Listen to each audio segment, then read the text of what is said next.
The whisper sliced through the elegant chatter of the Metropolitan Children's Hospital gala like a blade wrapped in silk. "Try not to embarrass yourself," Vivian Ashworth murmured as she brushed past me, her breath carrying the scent of expensive champagne and even more expensive disdain. Her words were pitched just low enough to seem private, just loud enough to ensure I heard every syllable. I stood perfectly still in my simple black dress, elegant but understated. The kind of outfit that whispered rather than shouted, feeling the familiar tightness in my chest that came with being judged and found wanting by people who had never bothered to learn my name. Around us, the grand ballroom of the Meridian Hotel sparkled with crystal chandeliers and designer gowns. 500 of the city's elite gathered to celebrate their charitable generosity while carefully maintaining the social hierarchies that made such charity necessary. Dr. Martinez, a young volunteer, approached with a nervous smile, her clipboard clutched like a shield against the intimidating grandeur surrounding us. "They're ready for you backstage.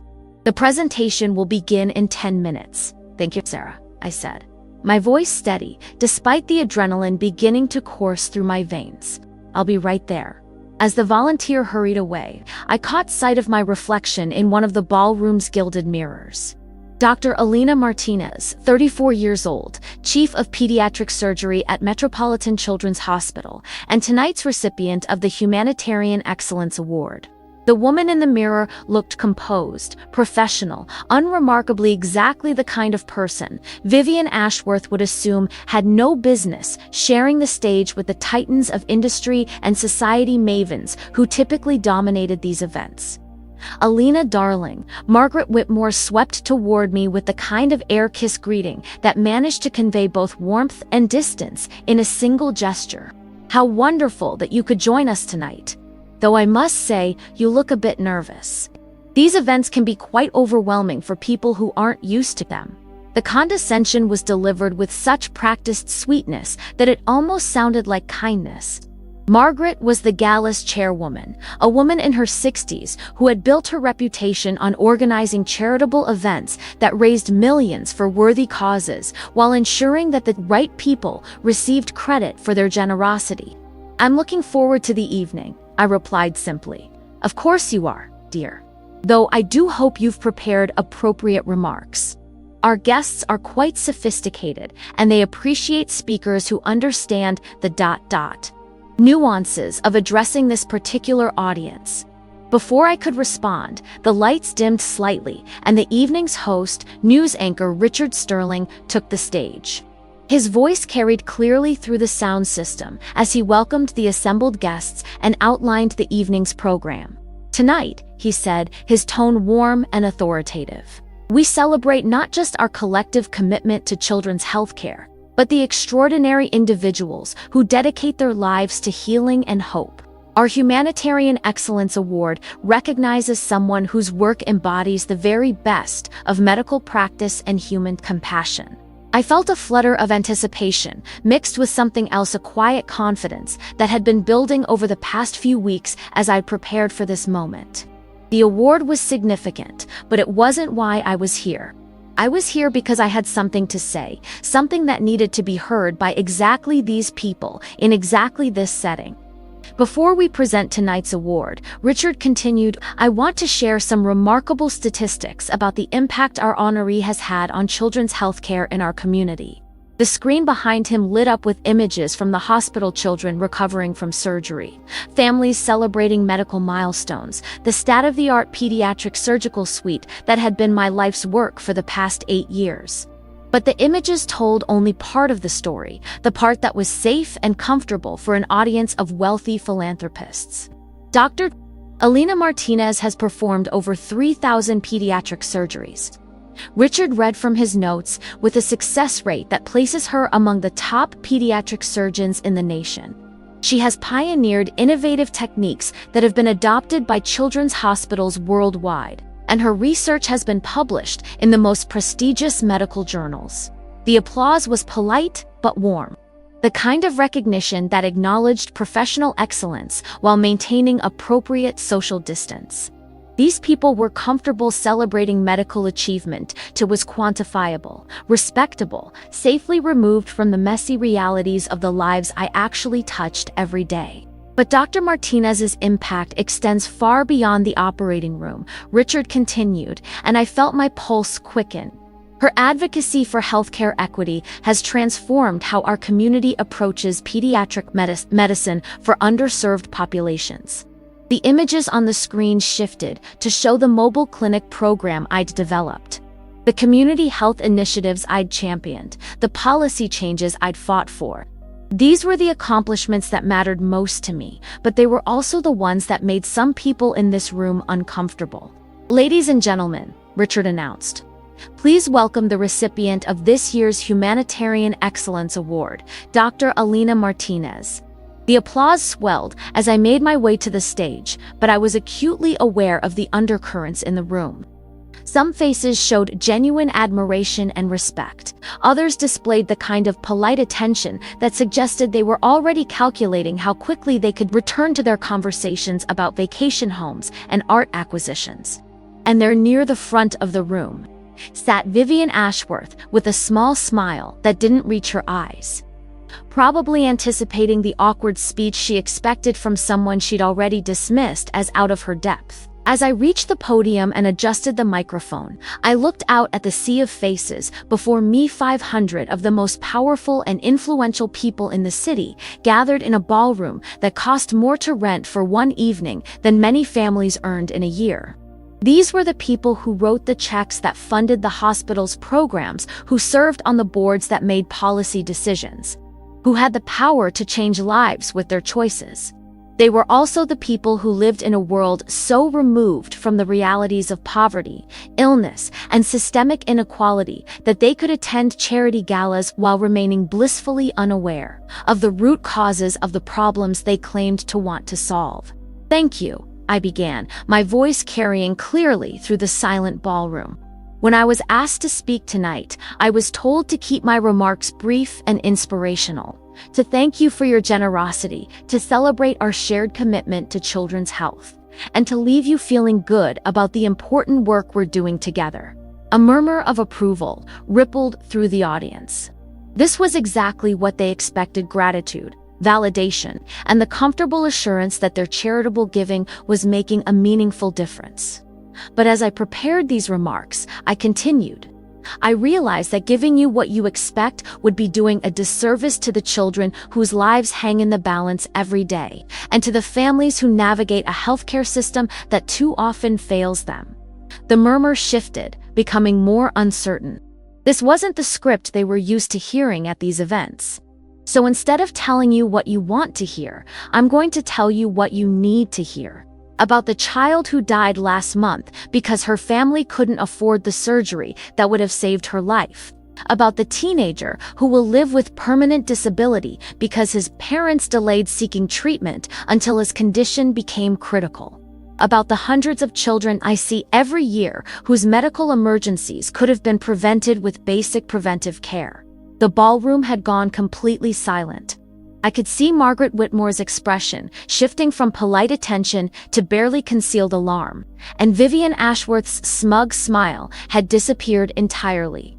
"These aren't isolated tragedies," I said, my voice growing stronger with each word. "They're the predictable consequences of a healthcare system that treats medical care as a commodity rather than a human right, and of a society that mistakes charity for justice." The silence stretched on, heavy with tension and possibility.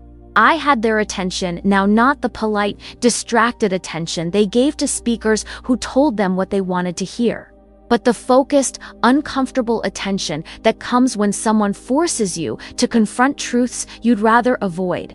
"Tonight, you'll write checks and feel good about your generosity," I continued. "But tomorrow, children will still die from preventable causes. Families will still choose between medical care and rent, and the fundamental inequities in our healthcare system will remain unchanged." I paused, letting the weight of my words settle over the room. Some faces showed shock, others anger. But many showed something that looked like recognition, the uncomfortable acknowledgement that my observations were accurate, even if they were unwelcome.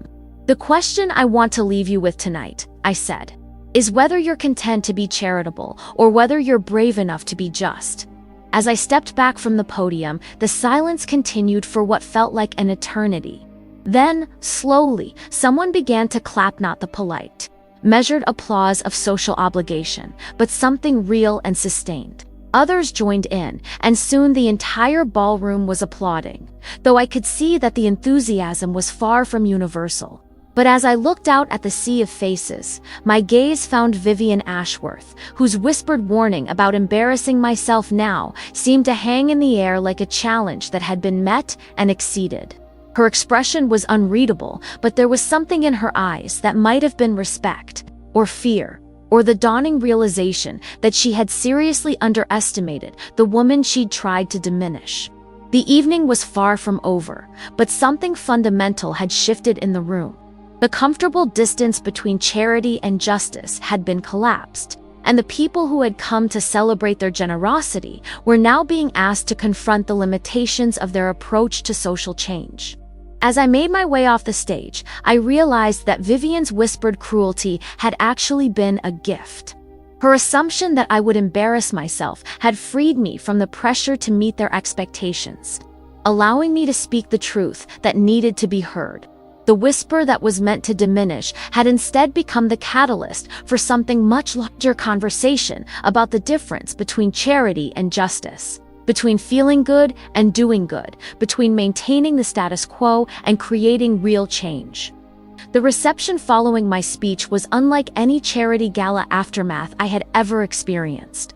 Instead of the usual clusters of guests engaged in light conversation about vacation plans and social calendars, the ballroom buzzed with intense discussions about healthcare policy, social justice, and the moral obligations of wealth. My words had shattered the comfortable veneer of philanthropic self-congratulation, leaving people grappling with questions they weren't accustomed to confronting at these events.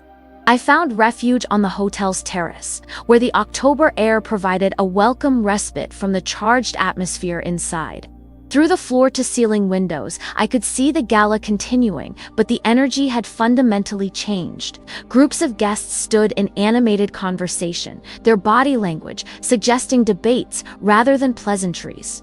"Dr. Martinez," a voice interrupted my solitude. I turned to find Dr. James Chen, the hospital's chief of staff, approaching with 2 cups of coffee and an expression that mixed admiration with concern. "That was quite a speech," he said, offering me one of the cups, "though I suspect it wasn't what the gala committee had in mind when they selected you for the award."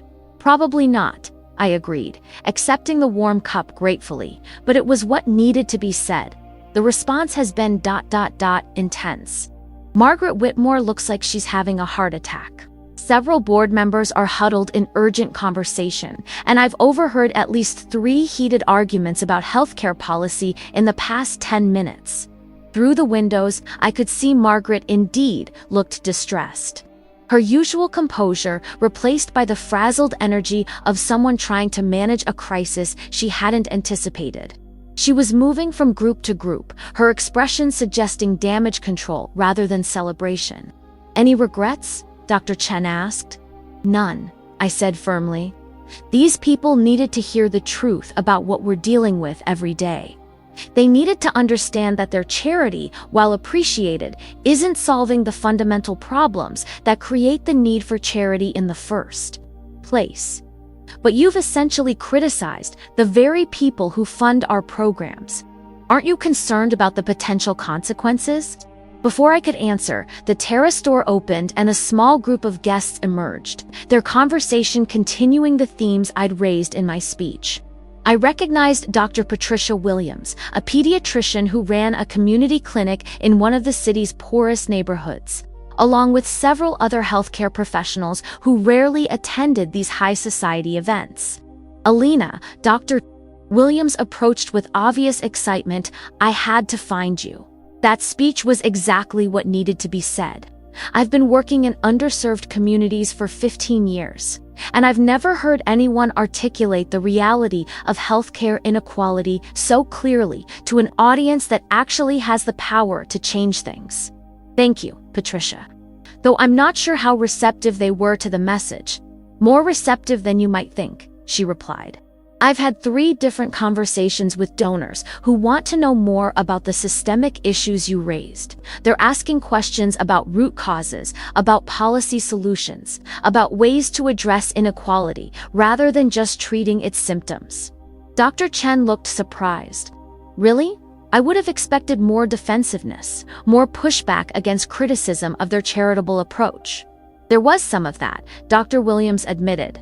But there was also genuine curiosity from people who seemed to realize they'd been operating with incomplete information about the problems they're trying to solve. As if summoned by our conversation, Margaret Whitmore appeared on the terrace. Her expression carefully controlled, but her eyes betraying the stress of the evening's unexpected turn. Alina, she said, her voice carrying the kind of forced calm that comes from years of diplomatic training. I wonder if we might have a word privately. Dr. Chen and Dr. Williams took the hint and moved to the other end of the terrace, leaving Margaret and me alone with the weight of what had just transpired inside. That was quite a departure from the remarks we discussed. Margaret began, her tone carefully neutral. We didn't discuss remarks, I corrected. You told me to keep them brief and inspirational.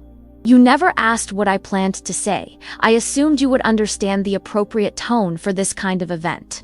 Our guests come here to celebrate their philanthropy, not to be lectured about social justice. Maybe that's exactly the problem, I said. Maybe the reason we're not making more progress on these issues is because the people with the power to create change are too comfortable with their current approach to consider alternatives. Margaret was quiet for a moment, her gaze fixed on the city lights beyond the terrace. When she spoke, her voice carried a weariness that suggested this conversation was more difficult than she'd anticipated.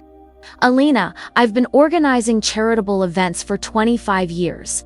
I've raised millions of dollars for worthy causes, and I've seen the real impact that philanthropic giving can have on people's lives. What you said in there, it felt like an attack on everything we've worked to build. It wasn't an attack on your work, I said gently. It was a challenge to think bigger, to consider whether charity is enough, when what we really need is systemic change. But systemic change is complicated, political, messy. Charity is something we can do right now, something concrete and immediate. Charity is also something that allows people to feel good about themselves without confronting the uncomfortable truth that their wealth and privilege are often built on the same systems that create the problems they're trying to solve. The observation hung between us like an accusation, and I could see Margaret struggling with its implications. That's not fair, she said finally. Many of our donors have worked hard for their success. They've built businesses, created jobs, contributed to the economy. I'm not questioning their work ethic or their business acumen, I replied. I'm questioning whether a system that allows some people to accumulate vast wealth while others can't afford basic health care is just, and whether charitable giving is sufficient to address that fundamental inequality. Through the windows, I could see the gala winding down, guests beginning to make their way toward the exits. But the conversations were continuing, spilling out into the hotel lobby and beyond. My speech had clearly struck a nerve, creating discussions that would extend far beyond this evening. Margaret, I said, can I ask you something? When you organize these events, when you cultivate these donors, when you celebrate their generosity, do you ever question whether this approach is actually solving the problems you're raising money to address? She was quiet for a long moment, her expressions cycling through defensiveness, uncertainty, and something that might have been recognition. Sometimes, she admitted, late at night.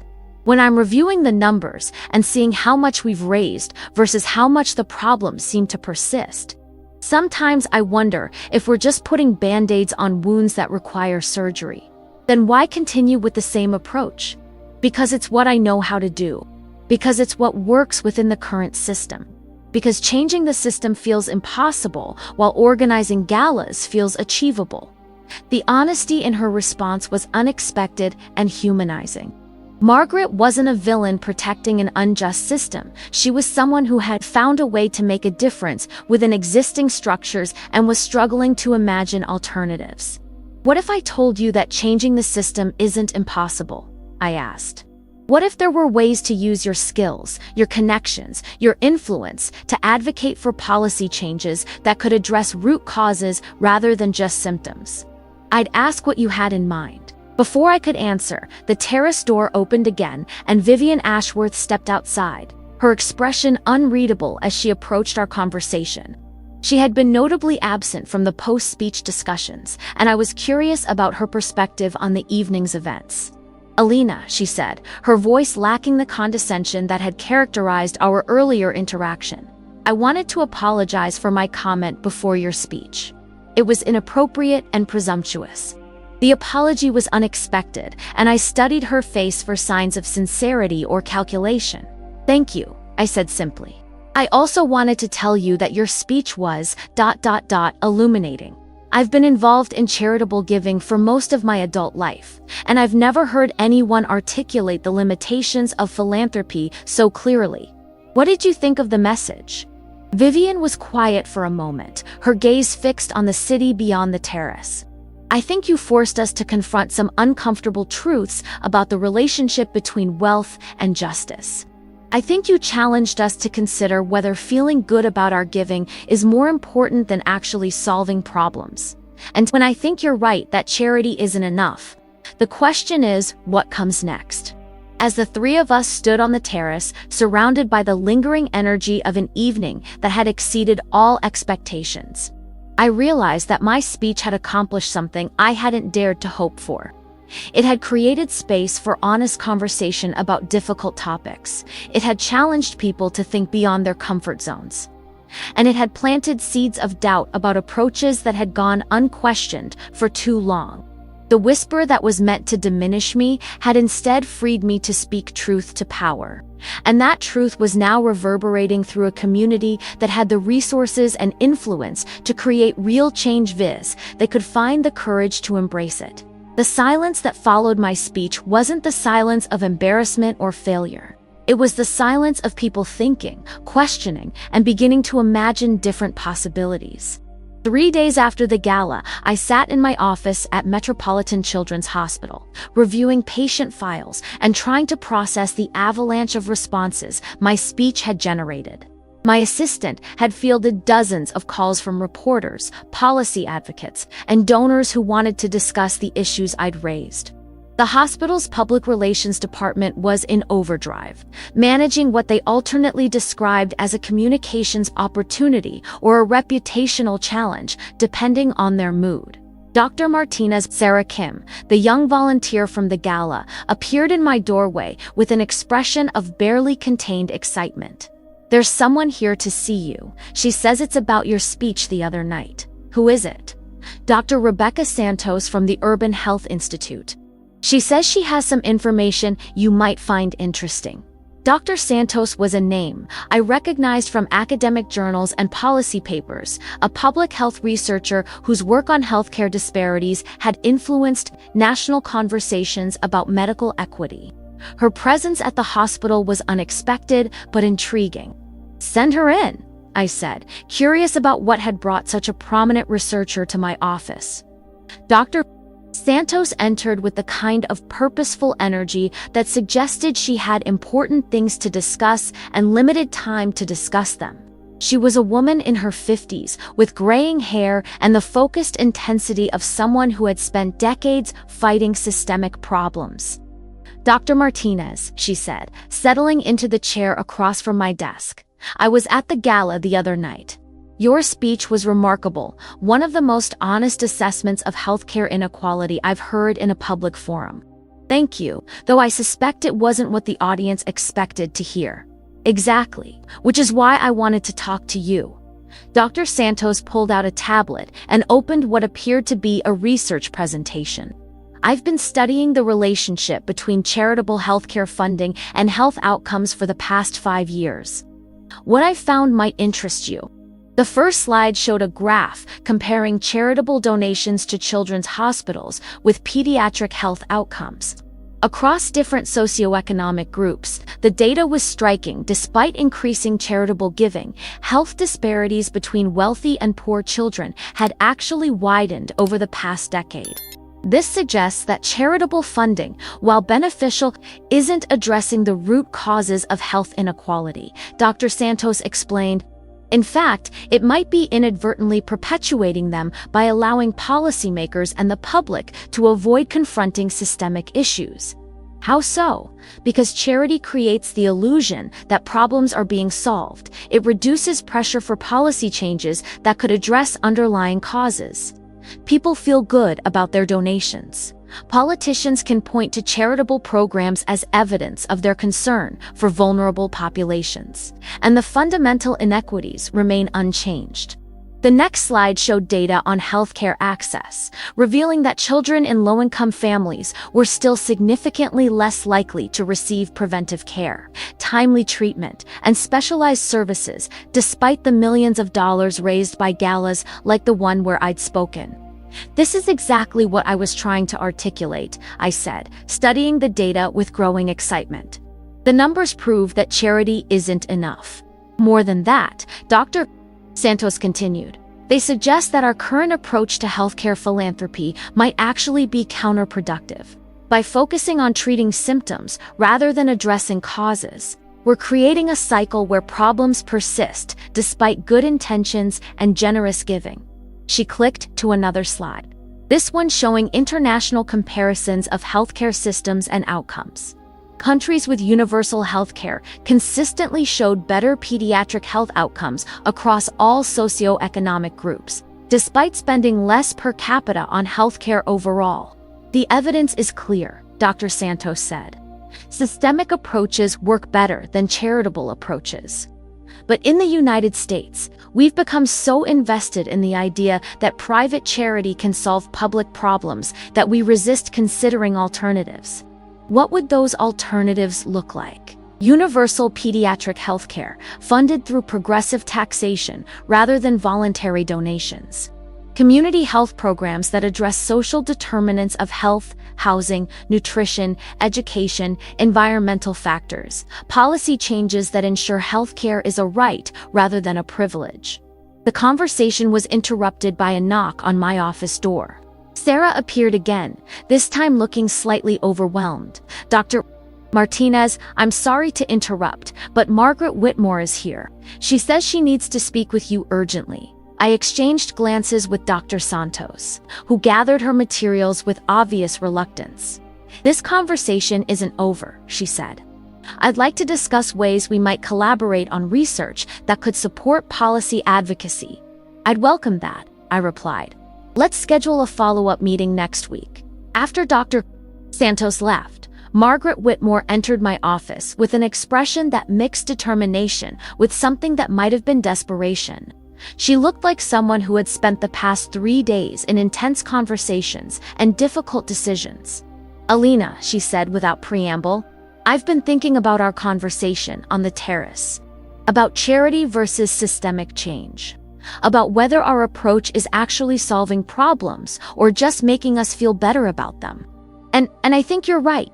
I think we've been so focused on raising money and funding programs that we've lost sight of whether those programs are creating lasting change." The admission was startling in its directness. Margaret had built her reputation on successful fundraising and effective charitable programming. Acknowledging the limitations of that approach required a level of self-reflection that I hadn't expected. "What's prompted this realization?" I asked. "Numbers," she said simply. "I spent the weekend reviewing data on the programs we've funded over the past decade. Despite raising millions of dollars, the fundamental problems we're trying to address haven't improved. In some cases, they've gotten worse." She pulled out her own tablet, showing me spreadsheets that tracked various health and social indicators over time. Childhood poverty rates in our city have increased by 15% over the past 5 years. Despite millions in charitable donations to poverty-related programs, pediatric emergency room visits for preventable conditions have risen by 22%. The number of families declaring bankruptcy due to medical expenses has doubled. The data was sobering, confirming what Dr. Santos had shown me about the limitations of charitable approaches to systemic problems. "Margaret," I said gently, "this doesn't mean your work has been worthless. The programs you've funded have helped individual children and families. But it does suggest that charity alone isn't sufficient to address the scale of the problems we're facing. That's exactly what I've concluded. Which brings me to why I'm here." Margaret leaned forward, her expression intense. "I want to propose something different. Instead of organizing another gala next year, what if we organized a healthcare policy summit? What if we used our platform and our connections to advocate for systemic changes rather than just raising money for programs?" The proposal was unexpected and ambitious. Margaret was essentially suggesting that she abandon the fundraising model that had defined her career in favor of policy advocacy that might threaten the interests of some of her traditional supporters. "That would be a significant departure from your usual approach," I observed. "It would be. But your speech made me realize that continuing with the usual approach is essentially admitting that we're content with managing problems rather than solving them. What kind of policy changes would you want to advocate for?" "Universal pediatric healthcare coverage, increased funding for community health programs, policy changes that address social determinants of health, basically. Everything that the research shows actually works to improve health outcomes." Margaret's transformation was remarkable, but I was also curious about the practical implications of her proposal. "How do you think your traditional supporters would react to this shift?" "Some would be supportive, others would be resistant, especially those whose business interests might be affected by the policy changes we'd be advocating for. But I think your speech created an opening for this kind of conversation. People are questioning their assumptions in ways they weren't before." As if to prove her point, my phone buzzed with a text message from an unknown number. "Dr. Martinez, this is Vivian Ashworth. I've been thinking about your speech and would like to discuss ways I might support policy advocacy for healthcare equity. Could we meet this week?" I showed the message to Margaret, who smiled for the first time since entering my office.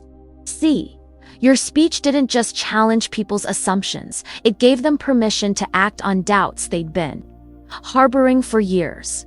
As Margaret prepared to leave, she turned back with one final observation. "Alina, when I told you not to embarrass yourself before your speech, I was thinking about embarrassment in terms of social expectations and audience comfort. But I realize now that the real embarrassment would have been giving a safe, comfortable speech that changed nothing. What you did instead was embarrass the system. You exposed its limitations, its contradictions, its failure to live up to its own stated goals. And that kind of embarrassment is exactly what we needed." After Margaret left, I sat alone in my office, processing the implications of what had just occurred. My speech at the gala had been intended as a challenge to think differently about charity and justice, but it had become something more, a catalyst for people to question fundamental assumptions about how social problems should be addressed. The whisper that was meant to diminish me had instead freed me to speak truth that was now reverberating through a community of people with the power to create real change. And that truth was beginning to transform not just individual perspectives, but institutional approaches to problems that had persisted for too long. The discovery wasn't just that charity was insufficient. It was that people were ready to embrace alternatives if someone had the courage to articulate them clearly and compellingly. 2 weeks after the gala, I found myself in the unlikely position of addressing a packed auditorium at the City Policy Institute. Surrounded by healthcare advocates, policy researchers, elected officials, and many of the same wealthy philanthropists who had attended the charity event, what had begun as a single speech challenging the limitations of charitable giving had evolved into a movement for systemic healthcare reform. The transformation had been rapid and unexpected. Margaret Whitmore had kept her word about organizing a policy summit, but the response had exceeded even her ambitious expectations.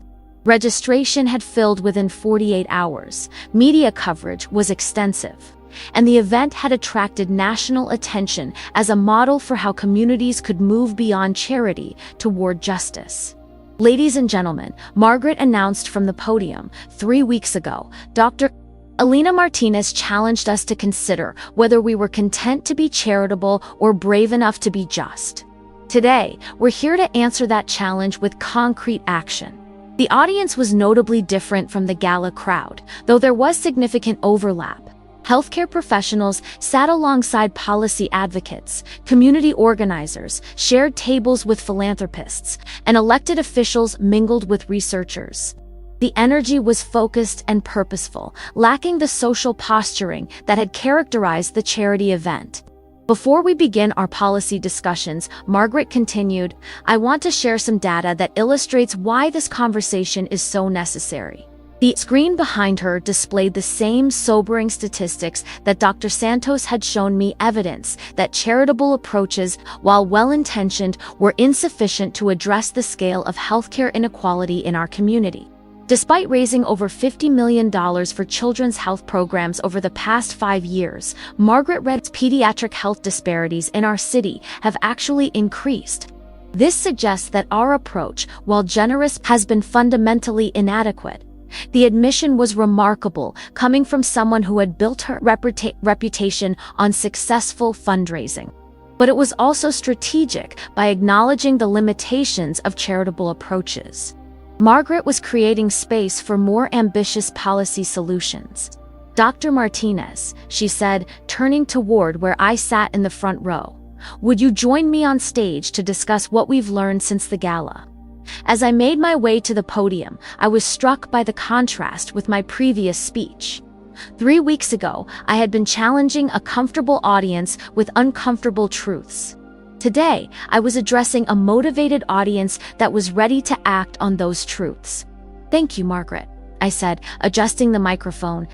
When I spoke at the gala, I was hoping to start a conversation about the difference between charity and justice.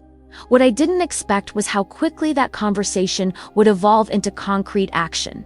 I clicked to the first slide of my presentation, which showed a timeline of events since the gala: policy meetings, research collaborations, advocacy initiatives, and coalition building that had emerged from that single evening's challenge. In the past 2 weeks, I continued, we've seen the formation of the Healthcare Equity Coalition, a partnership between medical professionals, policy advocates, and community organizations. We've launched 3 research initiatives to document the impact of healthcare inequality on children and families. And we've begun developing policy proposals that could transform how our community approaches pediatric healthcare. The next slide showed preliminary results from a community health assessment that Dr. Santos and her team had conducted in the weeks following the gala. The data was stark. Thousands of children in our city lacked access to basic preventive care. Hundreds of families had delayed or foregone necessary medical treatment due to cost, and the long-term health impacts were measurable and devastating. These aren't abstract statistics, I said. They represent real children whose futures are being compromised by a healthcare system that treats medical care as a commodity rather than a human right. A hand shot up in the audience. I recognized the questioner as Dr. Michael Thompson, a pediatrician who had been notably absent from the gala but was clearly engaged with the policy discussion. Dr. Martinez, he said, while I appreciate the moral argument for healthcare equity, I'm concerned about the practical implications. How do we fund universal pediatric healthcare without creating unsustainable financial burdens? It was exactly the kind of question that had been used to shut down policy discussions for years. The assumption that moral imperatives must yield to fiscal constraints. Dr. Thompson, I replied, that's an important question, and it's one that Dr. Santos and her team have been researching extensively. Rebecca, would you share what you found about the economics of healthcare equity? Dr.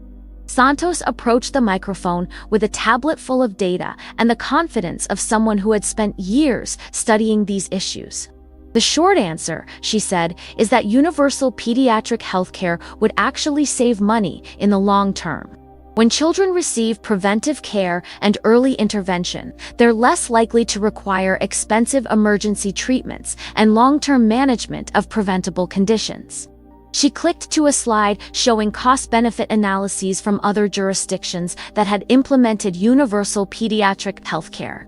Communities that have adopted comprehensive pediatric healthcare coverage have seen 30 to 40% reductions in emergency room visits, 25% decreases in hospitalizations for preventable conditions, and significant improvements in long-term health outcomes that reduce lifetime healthcare costs. But what about the upfront investment? Dr. Thompson pressed. Funded through progressive taxation that asks those who have benefited most from our economic system to contribute proportionally to ensuring that all children have access to health care, Dr. Santos replied. The same people who currently write charitable checks would instead pay taxes that fund systematic solutions. The exchange illustrated the fundamental shift that was occurring in how people thought about healthcare funding. Instead of relying on voluntary charitable giving, the community was beginning to consider mandatory public investment in health equity. "I have a question," said a voice from the back of the auditorium. I turned to see Vivian Ashworth standing, her expression serious but engaged. "Dr. Martinez, at the gala you challenged us to move beyond charity toward justice. But what does that transition actually look like for people like me who have been involved in charitable giving for decades?" The question was personal and vulnerable, acknowledging both her past approach and her willingness to consider alternatives. "Vivian," I said, "thank you for asking that. I think the transition involves redirecting the same energy and resources you've been putting into charity toward advocacy for systemic change. Instead of writing checks to fund programs that treat symptoms, you'd be supporting policy changes that address root causes. Can you give me a specific example? Instead of donating to a program that provides free medical care to uninsured children, you'd advocate for policies that ensure all children have health insurance. Instead of funding a mobile clinic that brings health care to underserved communities, you'd support zoning changes and public investment that bring healthcare infrastructure to those communities permanently." Vivian nodded thoughtfully. "So it's not about stopping our involvement in children's health, it's about changing how we're involved." "Exactly. And it's about using your influence and connections to advocate for changes that might not directly benefit you, but would benefit the community as a whole." The conversation continued for another hour, with participants sharing ideas, concerns, and commitments to specific actions. By the end of the session, the Healthcare Equity Coalition had grown to include over 200 individuals and organizations. 3 city council members had committed to introducing healthcare equity legislation, and a comprehensive policy agenda had begun to take shape. As the event wound down and participants began networking and planning follow-up actions, I found myself in conversation with Margaret Whitmore and several other former gala organizers who had embraced the shift toward policy advocacy. "Alina," Margaret said, "I have to admit that 3 weeks ago, I thought your speech was going to be a disaster for our fundraising efforts. I was worried that criticizing charitable giving would alienate our donor base and undermine our programs. And now I realize that challenging people's assumptions was exactly what we needed to do. We've raised more money for healthcare programs in the past 2 weeks than we typically raise in 6 months, but more importantly, we've mobilized people to advocate for changes that could eliminate the need for those charitable programs entirely." The observation was profound. By challenging the adequacy of charitable approaches, we had actually inspired more generous giving while simultaneously building support for systematic solutions that could make such charity unnecessary. "There's something else," Margaret continued. "Vivian Ashworth has offered to fund a full-time policy advocate position to coordinate our legislative efforts. She says your speech made her realize that her wealth could be more effectively used to change systems than to fund programs." As I prepared to leave the policy summit, I reflected on the journey that had brought us to this point. A whispered insult intended to diminish me had instead freed me to speak truth. that was now transforming how an entire community approached healthcare equity.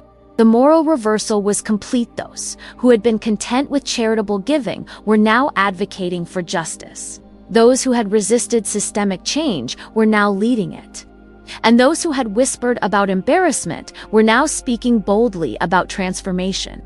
The real embarrassment, it turned out, wasn't in challenging comfortable assumptions. It was in accepting systems that perpetuated suffering when alternatives were possible.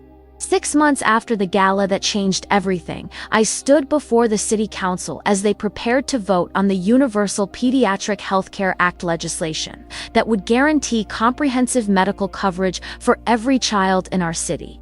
Funded through progressive taxation and administered as a public service rather than a charitable program. The council chambers were packed with supporters and opponents of the measure. Their presence, a testament to how dramatically the conversation about healthcare equity had evolved since that October evening, when Vivian Ashworth had whispered her warning about embarrassment. The same people who had attended charity galas to feel good about their generosity were now engaged in the messy, complicated work of policy advocacy and systemic change. Dr.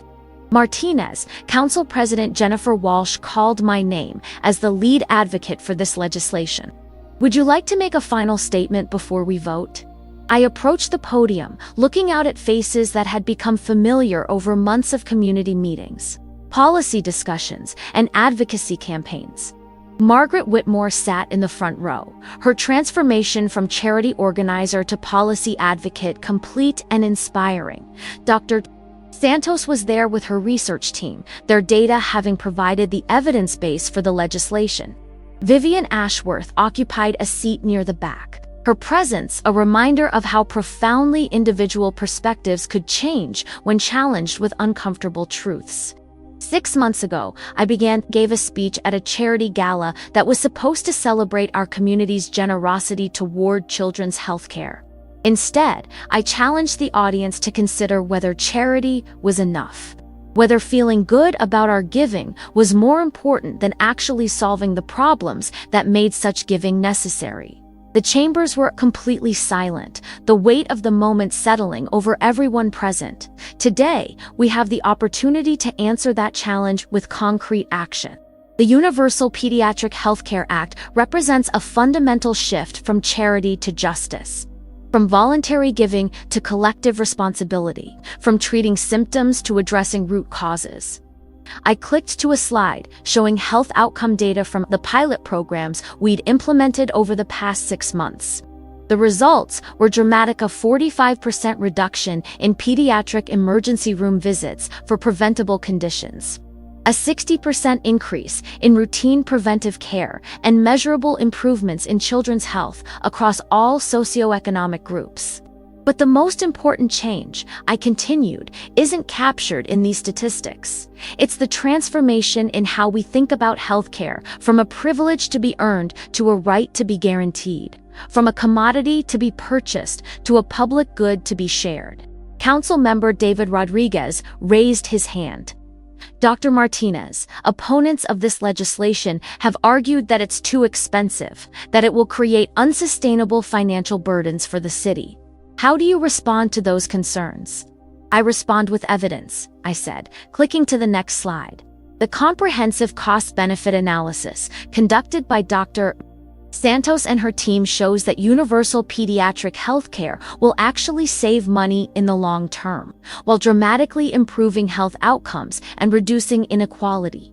But more fundamentally, I continued, I respond by questioning the premise of the objection. We found money for tax breaks for corporations, for subsidies for luxury developments, for countless programs that benefit the wealthy. Why is it only when we propose investing in children's health that we suddenly become concerned about fiscal responsibility? The question resonated through the chambers, highlighting the moral priorities embedded in budget decisions that were often presented as purely technical matters. Council member Sarah Kim Isetti, recognizing the young woman who had volunteered at the original gala and was now serving her first term on the city council. You've been a strong supporter of this legislation. What convinced you that this was the right approach?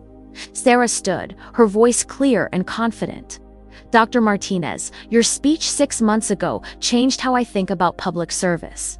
I realized that my job isn't to manage problems or make people feel better about them, it's to solve problems, even when the solutions require difficult changes to systems that benefit some people more than others." The exchange illustrated how the conversation had evolved from individual charity to collective action, from private generosity to public policy, from managing inequality to eliminating it. Before we vote, Council President Walsh announced, "I want to acknowledge the remarkable coalition that has made this legislation possible. Healthcare professionals, policy advocates, community organizations, and yes, philanthropists who were willing to redirect their resources towards systemic change rather than charitable programs." She gestured toward the audience, where representatives of dozens of organizations sat together, a coalition that would have been unimaginable before the gala speech that had challenged everyone to think differently about their approach to social problems. The vote on the Universal Pediatric Healthcare Act, President Walsh announced, will now commence. One by one, council members cast their votes. Each yes representing not just support for the legislation, but endorsement of a fundamentally different approach to addressing social problems. When the final tally was announced, state votes in favor, 1 abstention, 0 opposed, the chambers erupted in applause that seemed to shake the building's foundations. As the celebration continued around me, I found myself thinking about the journey that had brought us to this moment. A whispered insult intended to diminish me had instead freed me to speak truth that had transformed an entire community's approach to healthcare equity.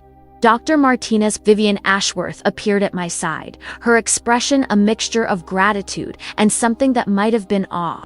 "I wanted to thank you for not taking my advice that night. Your advice. To not embarrass myself. If you had followed that advice, if you had given the safe, comfortable speech that everyone expected, none of this would have happened."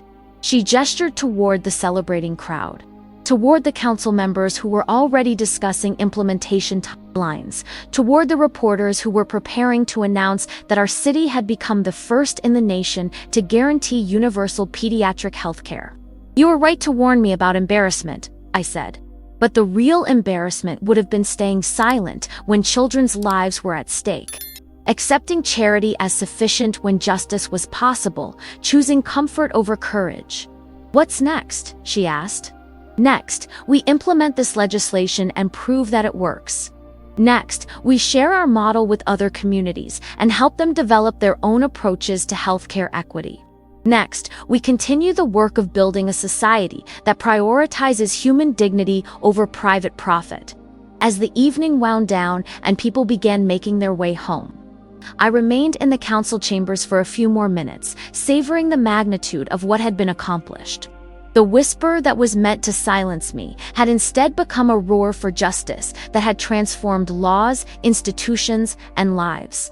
6 months ago, I had been warned not to embarrass myself at a charity gala. Tonight, I had helped pass legislation that would guarantee health care for every child in our city. The embarrassment, it turned out, had never been mine to bear. Sometimes the most powerful response to a whisper of doubt is a roar of truth that changes everything.